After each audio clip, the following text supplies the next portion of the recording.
What's up everybody, it's Sean here and I'm back today to give you guys a review of the Adidas Yeezy Boost 350 V2 in the non-reflective black colorway.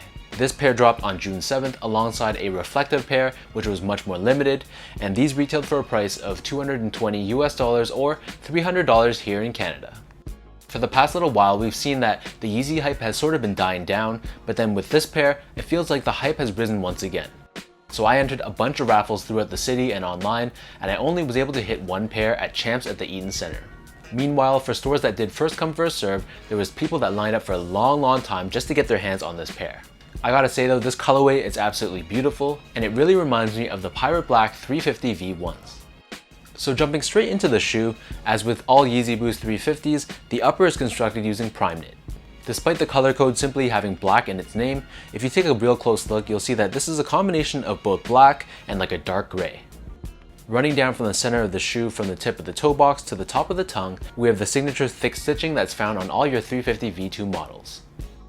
Running lengthwise down the lateral side of the shoe, here we have this netting that in other previous colorways allowed you to see inside the shoe a little bit, but the netting on this pair, because it's done in black, it's much more opaque and gives the shoe much more of a tonal and subtle look. On the back heel, we have this pull tab, which is all done in black, except for this one line of red stitching that gives it just amount of pop and added contrast. As for the laces, so these come with your signature rope style Yeezy laces, and these are done in black and 3M hits. So the interior of these Yeezy 350 V2s is padded around the back Achilles and ankle area, and running down the interior of the back heel, we have the Adidas 3 stripes also done in 3M. Pulling out the insole, here we have an all black insole with Adidas and Yeezy branding on the heel in white. So the upper of these Yeezy Boost 350 V2s sits atop this full-length Boost midsole that's encased within this rubber carrier. As always, we have the signature vertical rib pattern that runs along the length of the midsole.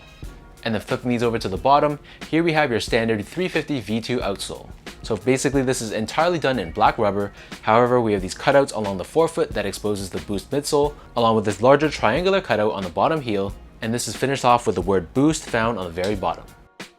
So in terms of sizing, I went up a half size for this pair, so my feet measures as a true size 10, however I always get a size 10.5 in my Yeezy 350 V2 models. For this pair there was no exception, half a size up fit me perfectly. To give you guys a point of reference, I wear a size 10 in the 350 V1, a 10.5 in the Yeezy Boost 700, and a size 10 in the 700 V2. Next up, in terms of comfort, so I've told you guys time and time again in all my 350 V2 reviews, but this model is extremely comfortable. You can really feel that boost underneath your feet, and the prime knit upper is very soft and very flexible. With that said though, too much boost could be a bad thing. For example, if you're rocking these and you're going to be on your feet for like 10-12 hours, then after that much time, I personally find that the Boost midsole is simply too soft, and I prefer something with a bit more support. However, for just everyday use, this model is super soft, super cushioned, and very comfortable.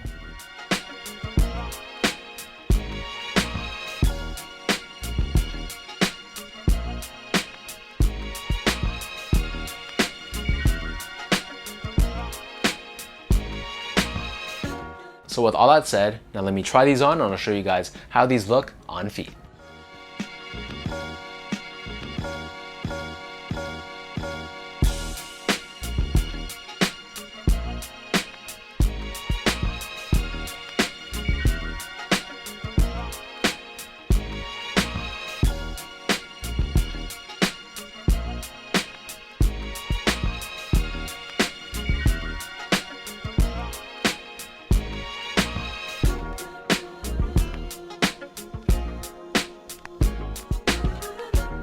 When I first saw pictures of this shoe, I already knew this shoe was going to be a massive hit.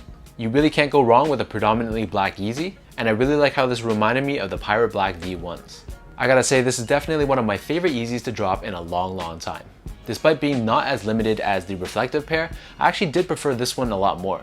It felt more like a true black sneaker, and I didn't love how loud and glittery the reflective pair was. So let me know in the comment section down below how you guys feel about this black non-reflective Yeezy 350 V2.